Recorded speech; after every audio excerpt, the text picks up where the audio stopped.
राम जी को जब माता कैकेयी ने 14 वर्ष का वनवास दिया, राम जी आए माता कौशल्या के पास में आज्ञा लेने, मैया मुझे वन जाने की आज्ञा दे दो।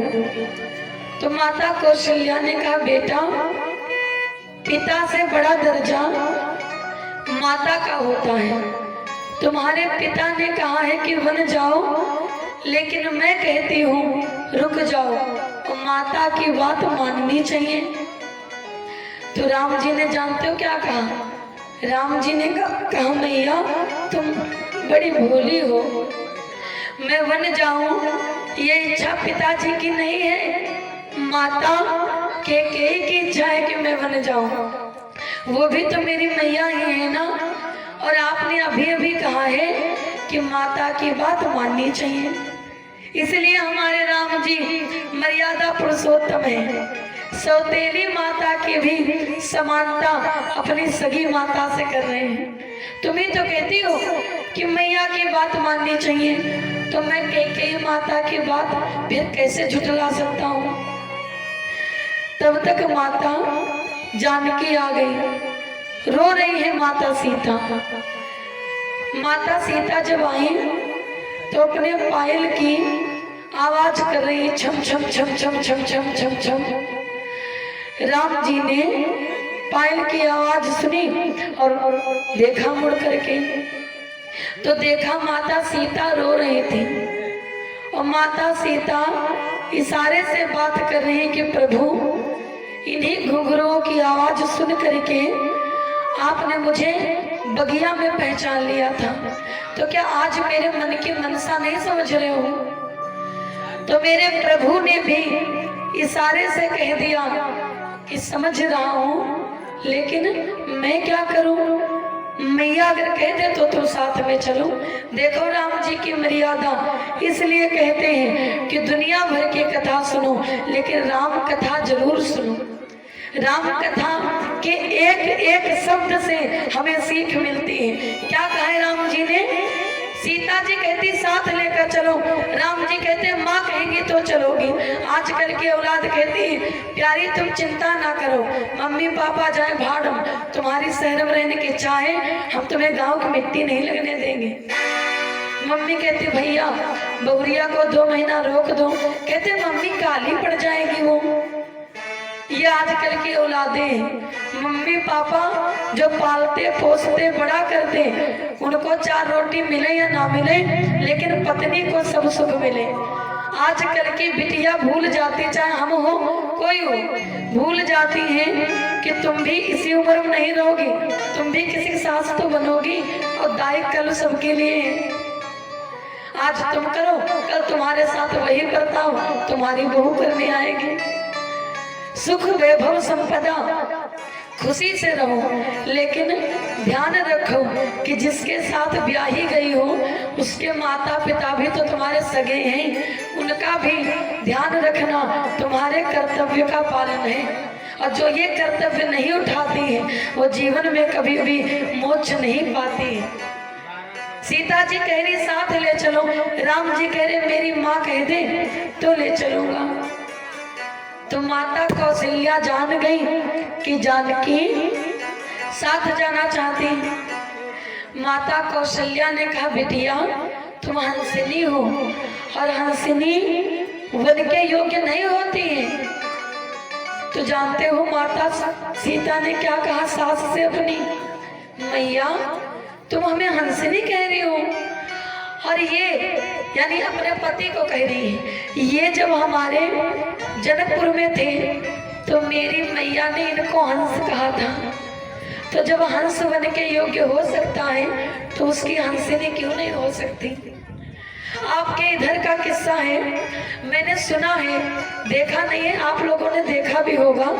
आपके इधर इसी क्षेत्र का किस्सा है, ज्यादा साल भी नहीं हुए। एक किस्सा है कि एक गिद्ध को एक किसान ने खेत जोतते वक्त मार डाला था, तो उसकी गिद्धनी भी सती हो गई थी। इसी का आपके इधर का किस्सा है, खमरिया साइड का।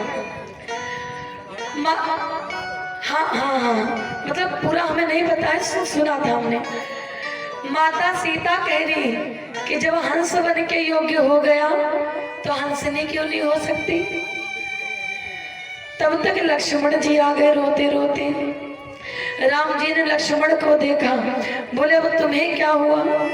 तो लक्ष्मण जी ने कहा न भला देखना है न बुरा देखना है, अब तो हमें केवल तुम्हारा फैसला देखना है। राम जी ने कहा देखो भैया, भरत शत्रुघ्न घर पे नहीं है बेटा, पिताजी अकेले हैं, तुम राज्यपाट संभालना। तो लक्ष्मण जी बोले शिशु राज्यपाट कैसे संभाल सकता है। राम जी ने कहा तुम शिशु कब से हो गए, तुम तो जनकपुर में कह रहे थे कि जो तुम्हारा अनुशासन पावो तत्तु कहीं ब्रह्मांड उठावो। भैया अगर तुम आज्ञा दे दो तो पूरी पृथ्वी को गेंद बना करके फेंक दूंगा, और आज तुमसे राज्य संभालने के लिए कह रहा हूँ तो तुम कह रहा हूँ शिशु है, शिशु कब से हो गए। लक्ष्मण जी ने कहा भैया तुम बहुत भोले हो, मैंने ये बात पहले कही थी, उसके बाद परशुराम जी आए थे, बार बार मेरी ओर भरोसा दिखा रहे थे, तो आपने उनसे क्या कहा था कि बच्चा है ये, बच्चा समझकर छोड़ दो इसे। तो आपने तो मुझे बच्चा बना दिया, बच्चा कैसे राज्यपाट का भार उठाएगा। राम जी ने कहा और तुम्हारी मैया रोएगी तो लक्ष्मण जी ने कितने आराम से बोल दिया, बोले मातु पिता जानो नहीं को, हम माता पिता किसी को जानते नहीं है। अच्छा राम जी ने कहा तो जाओ अपनी मैया से आज्ञा ले आओ, फिर आज्ञा तो ले लो 4 साथ चलने की। तो लक्ष्मण जी गए माता सुमित्रा के पास आज्ञा लेने। माता सुमित्रा के पास लक्ष्मण जी गए। राम जी सीता से बोले सीते ये आज्ञा कैसे लेने गए। सीता जी बोली मैया से के पास तुम्हें ने तो भेजा है। राम जी ने कहा अभी तो ये कह रहे थे कि हम माता पिता किसी को जानते ही नहीं, तो ये जब किसी को जानते नहीं है तो आज्ञा लेने किससे गए। सीता जी बोली उन्हें पूछ लेना अभी जब आ जाए। माता सुमित्रा के पास लक्ष्मण जी आए और आकर के बोले मैया तो मुझे वन जाने की आज्ञा दे दे, मैं कहकर आया हूँ कि मैं माता पिता किसी को जानते ही नहीं। तो माता सुमित्रा बोली तो यहाँ क्या करने आए हो। लक्ष्मण जी सुन रह गए। मैया बोली जब वहां कहकर आए हो कि माता पिता किसी को जानते नहीं तो यहाँ क्या करने, किसके पास यहाँ आए हो। हाय लक्ष्मण जी ने कहा ये तो गलती हो गई। मैया ने कहा अब दूसरी गलती मत करना, तुम्हें जाना है ना राम के साथ तो जाओ। श्री रामचरितमानस का एक एक पात्र हाथ जोड़ने योग्य है। माता सुमित्रा कहती तुम्हें जाना है ना तो जाओ, लेकिन जा रहे हो तो जाओ तात, किंतु मेरे दूध को ल जाना मत। आज तुम बड़े उतावले होकर कह रहे हो कि जाऊंगा, क्या पता थोड़े दिन बाद सेवा करके थक जाओ, तो सोच समझ लो। जा रहे हो तो जाओ तात, किंतु मेरे दूध को ल जाना मत। राम के साथ जा रहे हो ना तो कैसे रहना। बोली सो जाना सुला के, किंतु जाग जाना पहले ही, और बिना राम को खिलाए एक तिनका भी खाना मत। आ जाए राम के प्रति अगर सपने में भी तुम्हारे दोष भाव तो राम को पीठ दिखा करके मुंह मुझको दिखाना मत। जा रहे हो तो जाओ तात, किंतु मेरे दूध को ल जाना मत। लक्ष्मण जी ने कहा मैया ये क्या कह दिया आपने कि सपने में भी दोष भाव ना आए। जीते जागते अपना बस होता है हर किसी का। सोने के बाद क्या क्या आप देख सकते हो, किसी का अधिकार सपने पर नहीं है। और आपने कह दिया है कि सपने में भी अगर दोष भाव आ जाए तो मैं आपको मुंह ना दिखाऊं। तो जाओ मैया, मैं 14 साल सोऊंगा ही नहीं, और जब सोऊंगा ही नहीं तो सपना भी नहीं आएगा, ना आएगा सपना ना आएगा दोष भाव। लक्ष्मण जी ने कहा अच्छा मैया तू एक बात बता, मैं वहां कहकर आया हूँ कि मैं माता पिता किसी को जानता नहीं। तुम कह रही हो कि तुम भी हमारी मैया नहीं हो, तो हमारे माता पिता कौन है मैया? माता सुमित्रा ने कहा बड़े भाव से, तात तुम्हारी मात वैदेही, बेटा तेरी माँ सीता है। तात तुम्हारी मात वैदेही, पिता राम सब भांति स्नेही, पिता राम सब भांति स्नेही।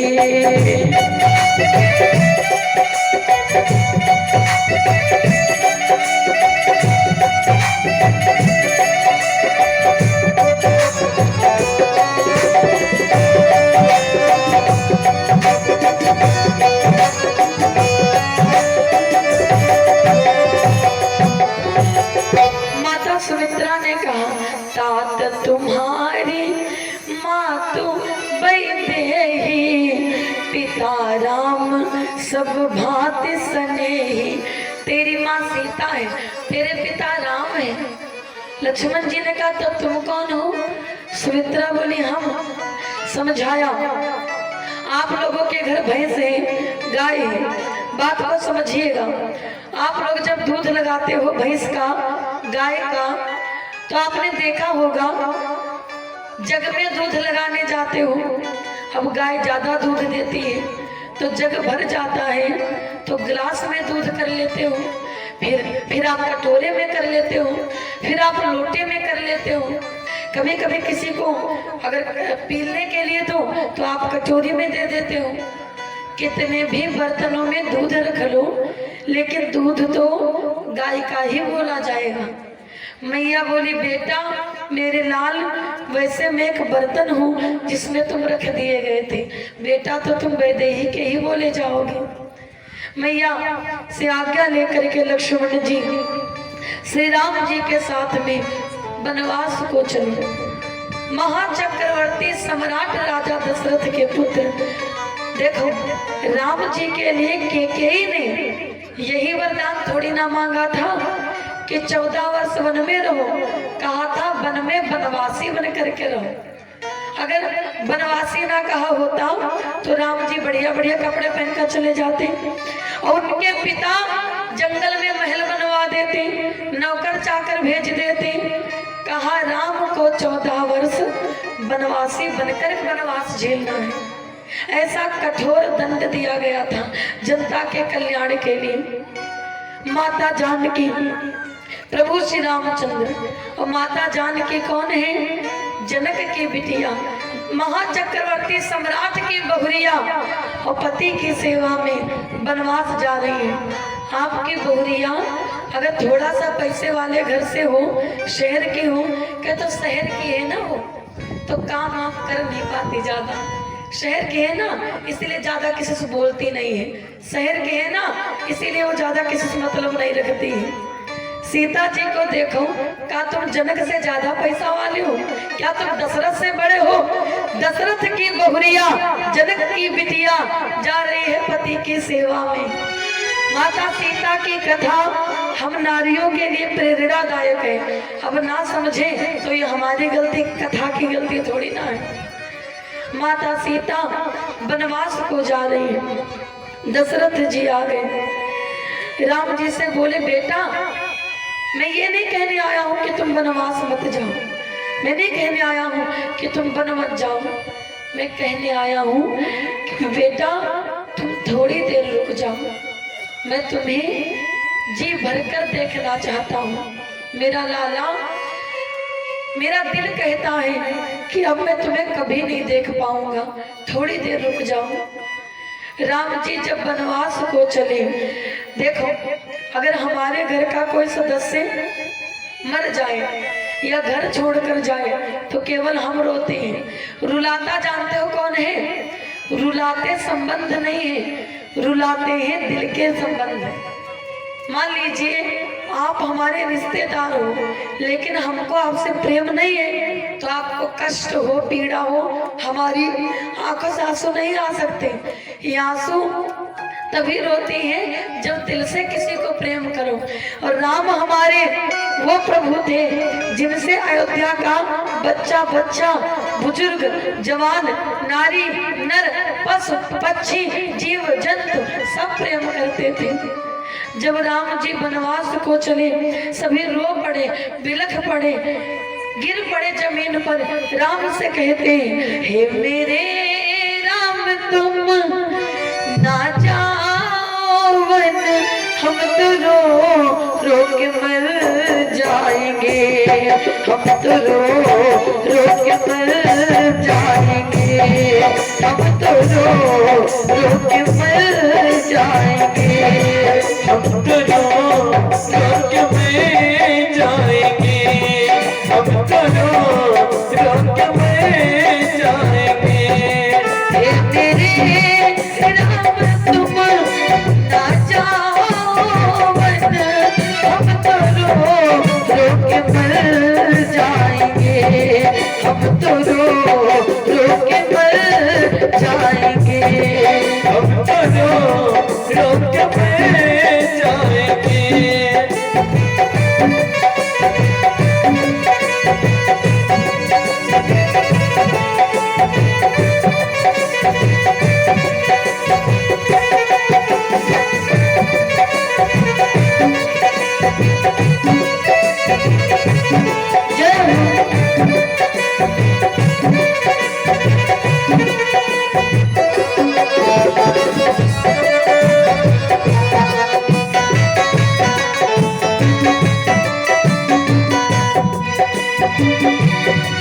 तुम हो रघुकुल के प्राण, कुछ तो सोचो हे राम, सारे नर नारी तुम बिन न जी पाएंगे, सारे पशु पक्षी चाहे जहाँ कर कहे, हे मेरे राम तुम बिन न रह पाएंगे।